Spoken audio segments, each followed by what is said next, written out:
Hi friends, welcome to my channel. இன்றைக்கி வந்து நம்ம சேனலில் 1/2 கிலோ அளவுக்கு ஜீரக சம்பா அரிசியில் சிக்கன் பிரியாணி தான் எப்படி பண்ணுறதுன்னு பார்க்க போகிறோம். இதில் குட்டி குட்டி டிப்ஸ்லாம் சொல்லியிருக்கேன், அதனால் ஸ்கிப் பண்ணாமல் வீடியோவை முழுசாக பாருங்கள். அதுக்கு முன்னாடி நீங்கள் இப்போ தான் ஃபஸ்ட் டைம் என்னோடய சேனலை பார்க்குறீங்கன்னா சப்ஸ்கிரைப் பண்ணி சப்போர்ட் பண்ணுங்கள். கூடவே பக்கத்தில் இருக்கிற பெல் பட்டனையும் கிளிக் பண்ணிக்கோங்க. அப்போ தான் நான் போடுற வீடியோ உடனுக்குடன் நோட்டிஃபிகேஷனில் வரும். இப்போ வாங்க வீடியோக்குள்ளே போகலாம். இப்போது ஃபஸ்ட்டு அதுக்கு என்னெல்லாம் தேவை, என்னெல்லாம் எடுத்து வச்சுருக்கேன்னு பார்த்துக்கலாம். இன்றைக்கி வந்து நான் ஒரு 5 மீடியம் சைஸ் பல்லாரி வந்து கட் பண்ணி வச்சுருக்கேன். அப்புறம் 3 மீடியம் சைஸ் தக்காளி கட் பண்ணி வச்சுருக்கேன். அப்புறம் 2 மிளகா, அப்புறம் தயிர் 1 கப் எடுத்து வச்சுருக்கேன். 1 கப்பும் சேர்க்க மாட்டோம், நம்மளுக்கு தேவையான அளவு மட்டும்தான் சேர்ப்போம்.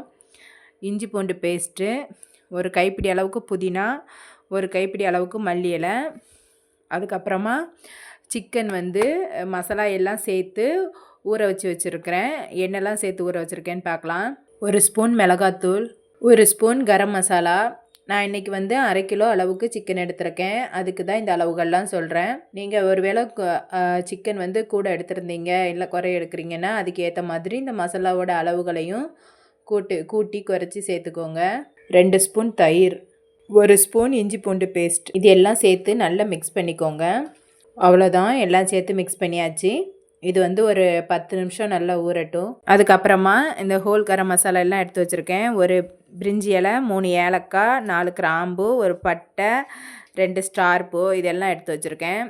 அதுக்கப்புறமா ஒரு 2 கப் அளவுக்கு அரிசி எடுத்து நல்லா வாஷ் பண்ணி ஊற வச்சுருக்கேன்.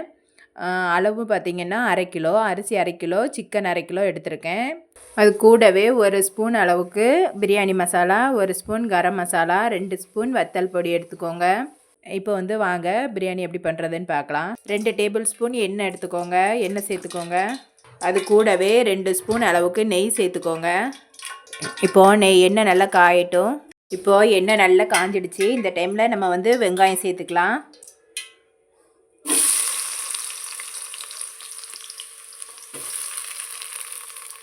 எதுக்காக எடுத்த உடனே வெங்காயம் பட்டை கிராம்பு அதை சேர்க்காம வெங்காயம் சேர்க்குறோன்னா, பட்டை கிராம்பு வந்து அந்த எண்ணெய் நல்லா காஞ்சிருக்கும் போது போட்டோன்னா கரிஞ்சு போயிடும். இன்னொன்று, பிரியாணி ஃபுல்லுமே அந்த பட்டை கிராம்போட ஸ்மெல் தான் இருக்கும். அதனால் வெங்காயம் நல்லா வதங்கினதுக்கப்புறமா நம்ம பட்டை கிராம்பு சேர்த்துக்கலாம். இப்போ பாருங்கள், வெங்காயம் ஓரளவுக்கு நல்லா கோல்டன் ப்ரௌனாக ஆகிடுச்சு. இந்த டைமில் நம்ம பட்டை கிராம்பு எடுத்து வச்சுருக்கோம்ல, அதை சேர்த்துக்கலாம். இந்த டைமில் நம்ம இப்போ எடுத்து வச்சுருக்கிற பச்சை மிளகா சேர்த்துக்கோங்க. பச்சை மிளகா வந்து கீரலை முழுசாக அப்படியே ஒரு ஃப்ளேவருக்கு தான் சேர்க்குறேன். பச்சை மிளகா போட்ட உடனே வேறு எதுவுமே போடக்கூடாது. மிளகா வந்து அந்த எண்ணெயில் பட்டு வெடிக்கணும். வெடித்ததுக்கு அப்புறமா தான் வேறு எது சேர்க்குறதா இருந்தாலும் சேர்க்கணும். பாருங்கள், இந்த வெடிச்சிருக்கு பாருங்கள், இப்படி வெடிக்கணும். இந்த டைமில் நம்ம தக்காளி சேர்த்துக்கலாம்.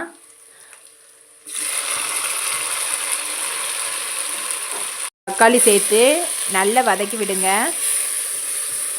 நம்ம சேர்த்துருக்க தக்காளி முழுசாக தெரியுது இல்லையா, இது வந்து நல்லா கரைஞ்சி குழஞ்சி வதங்கி வரணும். அந்த அளவுக்கு வதக்கி எடுத்துக்கோங்க. தக்காளி சேர்த்ததுக்கப்புறமா 2 ஸ்பூன் இஞ்சி பூண்டு பேஸ்ட்டு சேர்த்துக்கோங்க. இஞ்சி பூண்டு பேஸ்ட்டு சேர்க்குறதுனால தக்காளி வந்து சீக்கிரமாக வதங்கிடும். இப்போ பாருங்கள், நம்ம சேர்த்துருக்க தக்காளி எல்லாம் நல்லா மசிஞ்சு வதங்கி வந்துடுச்சு. இந்த டைமில் நம்ம ஊற வச்சுருக்கிற சிக்கனை சேர்த்துக்கலாம். சிக்கன் கூடவே நம்ம எடுத்து வச்சுருக்கிற மசாலாவையும் சேர்த்துக்கலாம்.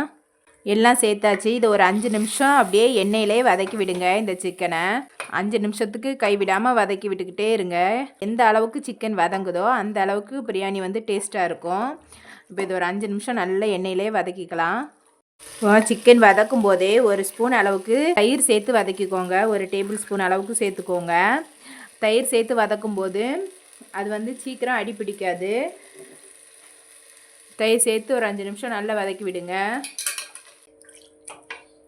இப்போ 5 நிமிஷம் நல்லா வதக்கியாச்சு. இப்போ இந்த டைமில் நம்ம புதினா மல்லி இலை சேர்த்துக்கலாம்.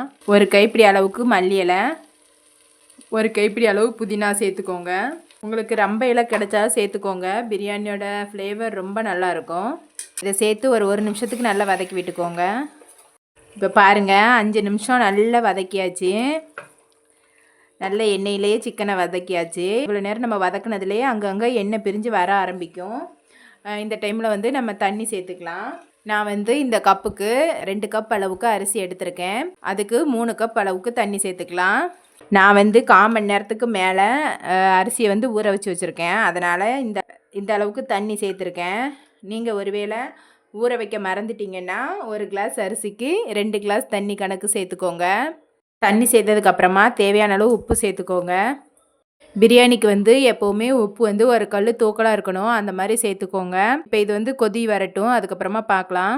இப்போ பாருங்கள், சிக்கன் வந்து நல்லா மசாலா எல்லாம் சேர்ந்து நல்லா கொதிக்க ஆரம்பிச்சிடுச்சு. இந்த டைமில் உப்பு வரப்பு எல்லாம் கரெக்டாக இருக்கான்னு செக் பண்ணி பார்த்துக்கோங்க. உப்பு வரப்பு ஏதாவது கம்மியாக இருந்தால் இந்த ஸ்டேஜில் தான் சேர்க்க முடியும், அதனால் இந்த டைமில் வந்து செக் பண்ணி பார்த்துக்கோங்க. இப்போ எனக்கு வந்து எல்லாமே கரெக்டாக இருக்குது. இப்போ வந்து அரிசி சேர்த்துக்கலாம். நம்ம ஏற்கனவே ஊற வச்சு வச்சுருக்கிற அரிசியை தண்ணி இல்லாமல் வடிகட்டி சேர்த்துக்கோங்க.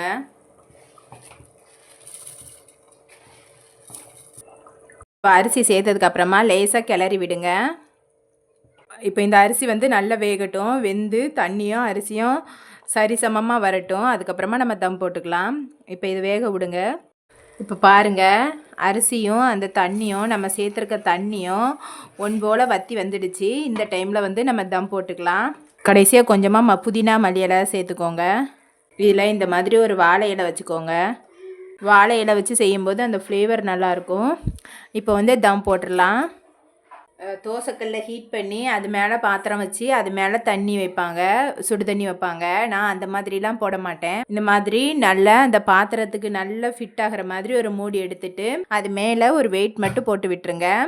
எந்த வழியிலையும் ஆவி வெளியே போகாத அளவுக்கு இருக்கணும் பாத்திரத்தோட மூடி போட்டு இதை மாதிரி ஒரு 10 நிமிஷம் வச்சுருங்க.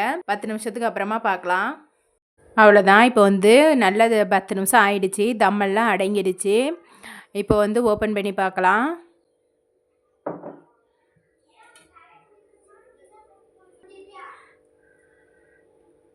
இப்போ பாருங்கள், நம்ம பிரியாணி வந்து எந்த அளவுக்கு நல்ல உதிரியாக ரெடியாக இருக்குன்னு பாருங்கள்.